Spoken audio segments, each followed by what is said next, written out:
For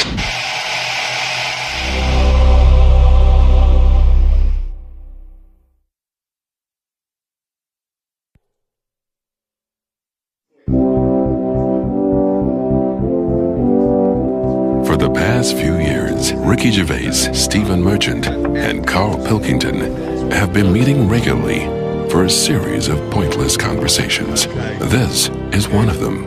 Testing. Is that all right?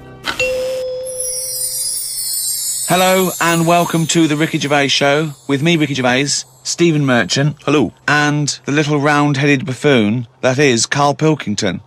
All right.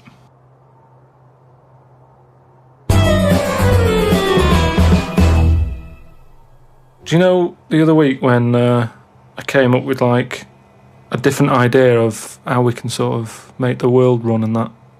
Can we just have a quick recap of that? Because I seem to remember it was a load of old arse. It was ridiculous. It was he was saying that the world is overpopulated, so the system would be where people were living too long and stuff. So what happens is people live till 78. I don't know how you can enforce that, right? Yeah. But when they die, they've got a little baby in their stomach, Right. like a pip in an apple, that then carries on when they die. Right. It wasn't a theory. It wasn't an idea. It was the ramblings of a mental case. You're saying it's stupid, but someone's emailed in and said, "Oh yeah, that's pretty good." Just saying. If that's a no, right? I've been thinking It is a about, no. What about if we do it the other way, right? Ah. Go on. Somehow, I don't know how A yet. kid has an old lady?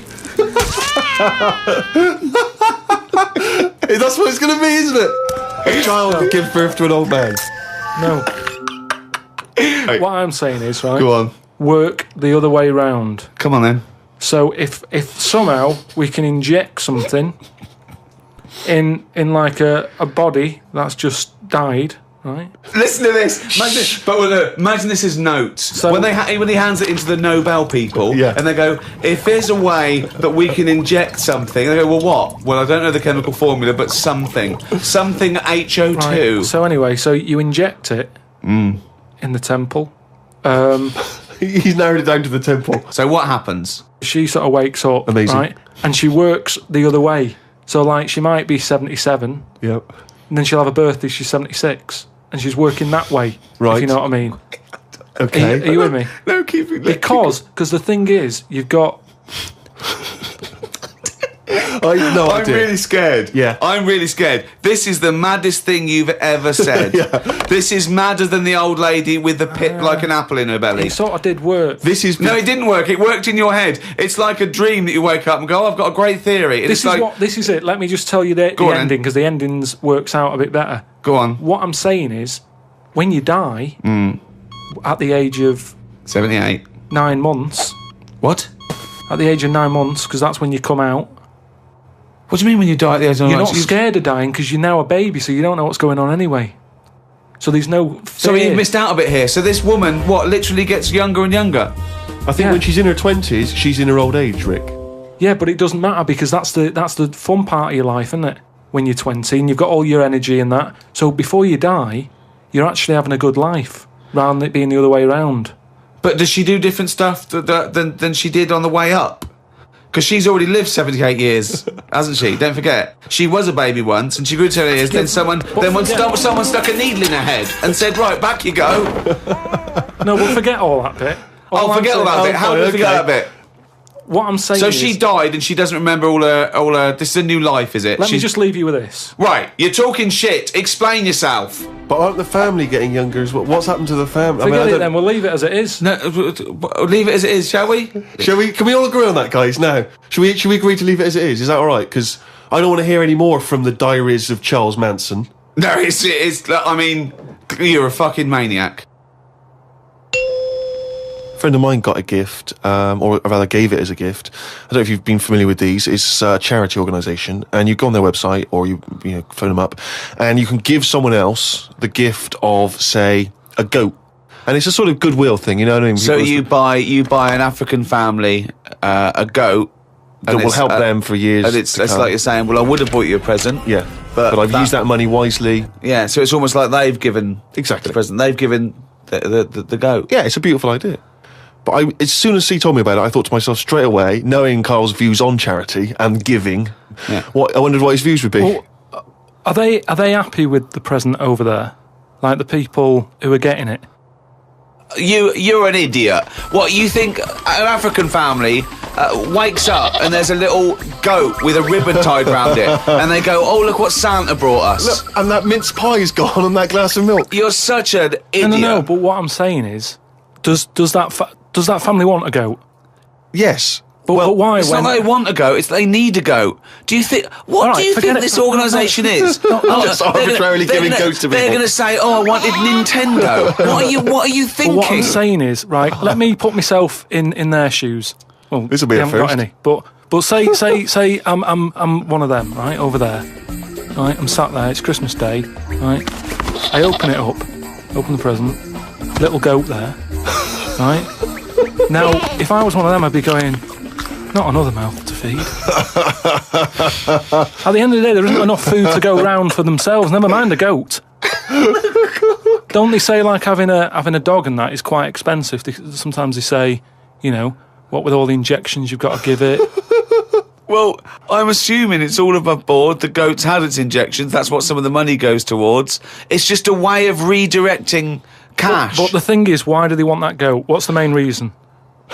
What does a goat give you? Milk. Right. Now, wouldn't it be easy to just send them a bottle of milk? Without all the hassle and the headaches that come with it. That's all I'm saying. And the other thing is, think about the goat. That was happy over here. Suddenly, it's on barren land. No grass. I'm gonna burst! What do you mean? You didn't send a goat from here. I'm saying, who's happy at the end of this, right? You've got a fella who hasn't got a present over here because the mate bought him a goat, right? So yeah, let's do this properly. So there's a tick. He's not happy, right? Then you've got the person who's opened it, who, like you said, wanted something else, right? It's a goat. They go, who's going to look after this, right? So tick, they're not happy. And then you've got the goat going, what am I doing here?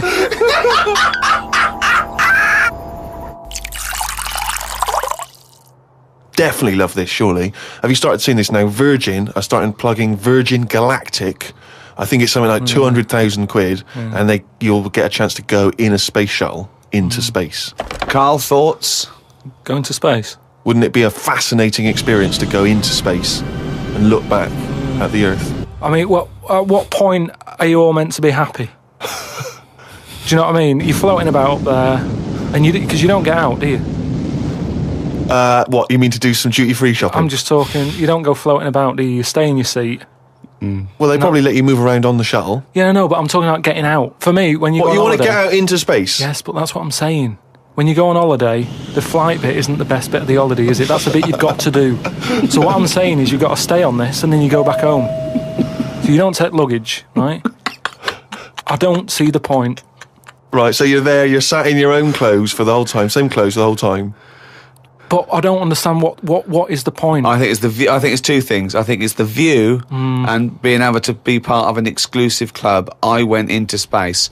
It's all that thing about man conquering nature, and you're one of that elite few that have managed to pop up, see the world from a distance that no one else can see it from, and then pop down. All that way just for the view. Yeah. Is it worth it? I mean, there's a lot of other places I haven't seen anyway. Right, before I think about that, I think if you've done everywhere, I haven't been to Scotland yet. Right? Right, yeah.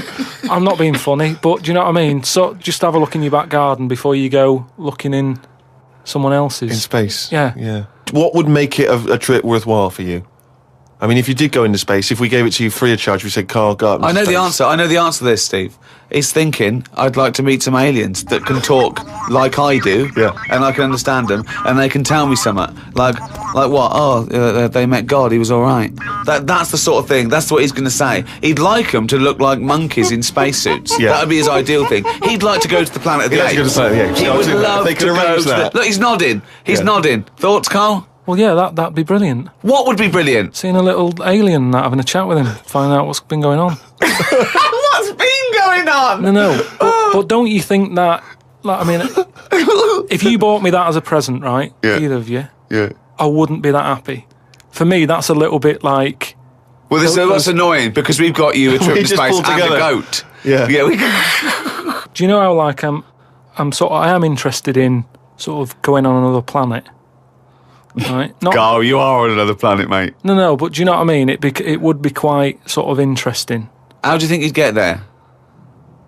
Well, yeah, you'd go on a rocket and stuff, but what I'm saying is, at least you know when you get there, you're getting out, you're having a bit of a wander. But I wouldn't be happy in just the journey bit of it. That's all I'm saying. That's great, isn't it? But the thing is, right, I was looking into it a bit, because I was reading about the Virgin Atlantic thing, right? And I was reading something that in 1971, right, 3 of them went up there. There was one bloke in the rocket, right? The other 2 wandered off, had a walkabout, seeing what rocks they can find. Right? And that bloke who was in the rocket, right, he was the loneliest man ever in the world. I don't know what to do. What that was. I don't know what to do. I don't know if that's some sort of profound poetry, or I don't. Do you know what I think he's trying to say? He's trying to say he was, by definition, a human furthest away from all other human contact. Yeah, that's what I said. Yeah, okay. No, you said loneliest. Loneliest evokes an emotion. Yeah. But it's like he started crying and writing poetry and listening to Morrissey records. But what I was thinking is, do you think when he got up in the morning, he still bothered to put his clothes on? That's the first thing that came into your mind. No, when just you because pictured him I in always, there. at the end of the day, even if like my girlfriend Suzanne's out at work and that, I'm not happy walking about with everything out, because you never know what's going to happen. I just mean, you never know if someone's going to turn up. No, I don't like what I don't like. No, I always pop some pants on or a towel, even if I'm not alone. always. Because I've knocked on your door when you've been stood there with. No, he's taking his trousers off. I did it especially knowing that you were there. I've done it especially to annoy you. Oh, right. Yeah, so. But do you know what I mean? Do you think he was walking about the rocket with his tackle out, or did he go, no one's watching here? Do you reckon it floats up or down? Well, if you are the man who was up in a space rocket and was for a short period the loneliest man in the world, we'd love to hear from you. We'd love to hear what you did with your time, how lonely you felt, and also did you float around with your cock and balls out? Carl, if you could have a superpower like Superman, what would your superpower be? Can I suggest consciousness? Yeah. Can I have the power of thought? Remember, you've already got opposable thumbs. So cross that one off the list. Oh, go on, Carl. There are so many to choose from. Telepathy, X-ray vision. Flight, invisibility. Choose it wisely. Strength, intelligence. But why have I been picked? Oh, for God's sake. No, but I'm just saying. It's Rob's question for you. But I'd just say, does anyone else want this? Or, do you know what I mean? Oh, No, what do you wish you could do that's no, impossible is the because- question. no, because- What? What do you mean? Because with that comes a responsibility. is what With I'm saying. enormous power does come great responsibility. So, would you like Spidey senses? Is that what you're saying? Come on, Carl. You know what these superheroes, because they can. I know, but they it can always freeze things. They're never happy, are they? Do you know what I mean? Spider-Man that wanted to tell that girl that he could climb walls and that. He's like, I can't. Superman never told Lewis and that. Who's Lewis? Who's Lewis? Lewis. Who's Lewis? It's just a pen pal of Superman's. Lewis, his little secret chum. Yeah. All right, Superman. Hello, Lewis. What are you doing? Superman. Who are you? I can't tell you, Lewis. Brilliant. Hulk. He wasn't happy. Oh, he wasn't happy. It's true. He's got a theme. He has got a theme. There's not many happy superheroes, are But there? leaving aside the superheroes you're already aware of, what superpower do you want? You don't have to fight crime with it, Carl. Let me remind you of some of the other things. Invisibility. All the time, though, or can I sort of turn that on and off? Let's say you could turn it on and off. Would that interest you? Yeah. I'll have that. Right. Okay, and what would you do with this power of invisibility? Just sort of wander about and just not get seen. It's a brilliant power. It's a brilliant, and it's put to such brilliant use. It's brilliant. Well done. And why would you want to walk around and not be seen in that? What would you gain from that? Don't know. You could sort of go in shops when they shut, so you don't have to go. How would you get in? Just get in just before they lock up. Oh yeah. How would you get out? Wait till the morning.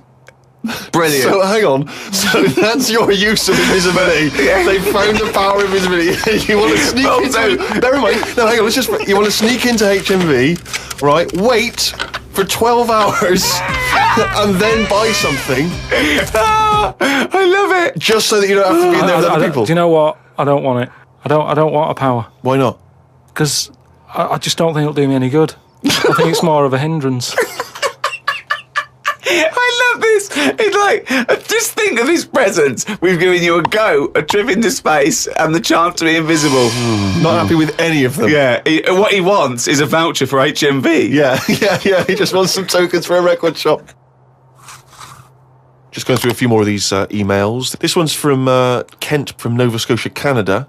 He says, Carl, he's wondering if you've got any personal mantras that you could pass along. For instance, he reminds us of Ben Franklin's famous mantra, waste not, want not. Who said that? Ben Franklin. What did he do? What was his job? Benjamin Franklin was a well-respected American politician from the 1800s. He was a sort of thinker, a philosopher, a scientist, deeply respected. Also a big political figure. He features on the dollar bill or the $10 bill or something. Yeah. So he's one of the great sort of American Enlightenment thinkers. And he came up with the mantra, waste not, want not. You must know waste not, want not. I mean, that's just... Do you understand the phrase waste not, want not? No, not really, no. What does it mean? I've never used it. It's like... don't throw stuff away because you might need it, and therefore you won't be wanting anything because you didn't throw it away. So he was a bit of a hoarder. If you don't waste food, for instance, then you He's a bit of a hoarder. For God's sake. No, but I'm just saying, he's a man in power. Is that the best thing he ever said? No, I'm sure he came up with many, many profane so why things. Is that one he did remembered? Experiments in electricity and conducting electricity, all sorts. But that impresses me more, inventing electricity, than someone... He didn't invent electricity. Wait a minute! Don't impress you more than what? Just saying, waste not, want not. I don't think it's that good. It's not even catchy. How would you word it? I'd just say, whoa, don't be chucking that out. You might need that later. Don't be chucking that out. You might need that later. Carl Pilkington. Whereas some would argue that waste not, want not is perhaps a little bit more pithy, a little bit more... We should go through great sayings and phrases and say... if he could, well, firstly, does he know what they mean? And then secondly, can he improve them? That would be brilliant. We'll do that next time. All right, let's say... Okay, Winston Churchill. Never have so few done so much for so many. What do you think of that? How would you... Do you know what that means? I'd just be annoyed if I was one of them who gave a lot for a few or whatever, right? No, gave a lot for so many. If you were one of those few that gave so much for so many, i.e., it means these few good men, their actions freed the world. They freed the world. They have an impact on every person in the world, and they were few brave men, and that's what he's saying. Yeah, but what I'm saying is, if I was one of them men who gave up his life, right, I'd want a name check. I don't want to be bungled in with everyone else who is saying a load of blokes gave it their lives. Well done on that. See you later. That's brilliant. Did you just say bungled in?